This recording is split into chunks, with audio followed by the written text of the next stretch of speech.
10 circular road Patna का वो सरकारी बंगला जिसकी पहचान करीब 20 साल से लालू परिवार के राजनीतिक और सरकारी पते के रूप में रही है। इस बंगले ने चुनाव में आरजेडी की जीत का जश्न देखा है तो हार का सन्नाटा भी। इसने छठ की छटा देखी है तो बिहार की राजनीति में बनते बिगड़ते राजनीतिक समीकरण भी देखे हैं। लेकिन अब लालू परिवार का पता बदलने जा रहा है। अब राबड़ी आवास के तौर पर आरजेडी की सत्ता का केंद्र 10 सर्कुलर रोड नहीं होगा कि लालू प्रसाद यादव, तेजस्वी यादव भी यहीं ठहरते हैं। हालांकि नेता प्रतिपक्ष के रूप में उनका एक अलग बंगला जरूर है, लेकिन पूरा परिवार जो है यहाँ रहता है। लेकिन अब सरकार जब बड़ी बहुमत से मिली है तो उसने एक बड़ा फैसला लिया है और 10 सर्कुलर रोड जो है वो खाली करने का आदेश दिया है। नई सरकार बनने के बाद भवन निर्माण विभाग ने नए सिरे से बंगला अलॉट करना शुरू कर दिया है। विधान परिषद में नेता प्रतिपक्ष के नाते राबड़ी देवी को 39 हार्डिंग रोड वाला बंगला आवंटित किया गया है। आवास जो है वो अब राबड़ी देवी का है।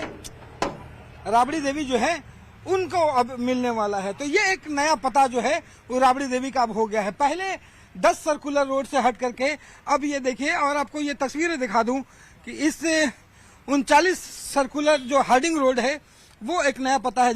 आरजेडी के नेता इसे बदले की राजनीति बता रहे हैं।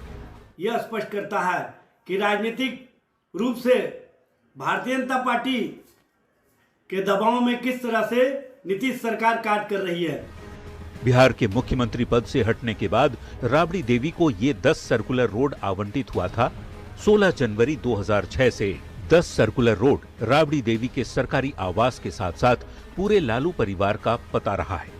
तेजस्वी यादव को नेता प्रतिपक्ष के नाते अलग आवास आवंटित है, लेकिन पूरा परिवार 10 सर्कुलर रोड में ही रहता रहा है। लेकिन अब राबड़ी देवी इसी नए पते 39 हार्डिंग रोड से अपनी राजनीतिक गतिविधियां संचालित करेंगी। न्यूज 18 के लिए पटना से संवाददाता रवि एस नारायण की एक्सक्लूसिव रिपोर्ट। आइए अब खबर को समझते हैं, और खबर यह है कि राबड़ी देवी को सरकारी आवास खाली करने का नोटिस दिया गया है और उन्हें दूसरा बंगला भी अलॉट कर दिया गया है। जी हां, सही सुन रहे हैं आप, राबड़ी देवी का पता बदल गया है। अब तक उनका क्या पता था? 10 सर्कुलर रोड, लेकिन अब जब बदलाव का फैसला हो गया है तो अब उनका जो नया पता है वो 39 हार्डिंग रोड है। अब देखिए, सबसे जरूरी ये जानना है कि राबड़ी देवी का पता बदलना आखिर चर्चा में क्यों है। देखिए, दरअसल राबड़ी देवी इस आवास में 20 वर्षों से रह रही हैं। 16 जनवरी 2006 से 10 सर्कुलर रोड ही उनका सरकारी पता था। तो अब चूंकि 20 साल से लालू परिवार यहां रह रहा है, तो 20 साल बाद आवास खाली करने के नोटिस की वजह से ही चर्चा हो रही है। अब यह समझना जरूरी है कि 10 सर्कुलर रोड खाली करने का नोटिस आखिर क्यों दिया गया है। देखिए, ये भी आपको समझाते हैं। पूर्व मुख्यमंत्री कोटे का बंगला है 10 सर्कुलर रोड, और राबड़ी देवी अभी विधान परिषद में नेता प्रतिपक्ष हैं। नेता प्रतिपक्ष के नाते 39 हार्डिंग रोड उनको आवंटित किया गया है। मंगलवार को ही बिहार के भवन निर्माण विभाग ने मंत्रियों के साथ साथ बिहार विधान परिषद राबड़ी देवी के लिए भी नए आवास का आवंटन किया। भवन निर्माण विभाग की तरफ से औपचारिक पत्र जारी किया गया और पत्र में स्पष्ट तौर पर यह लिखा गया है कि चूंकि राबड़ी देवी अब बिहार विधान परिषद में नेता प्रतिपक्ष के पद पर है, इसीलिए उन्हें नेता प्रतिपक्ष के कोटे से हार्डिंग रोड का ये नया बंगला आवंटित किया जा रहा है। अब ये समझिए कि सरकारी आवास किस आधार पर आवंटित होता है।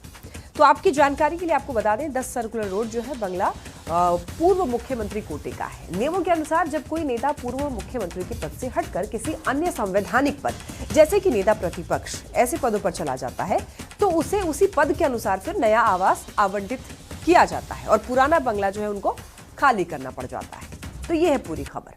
चलिए अब लोग बढ़ते हैं।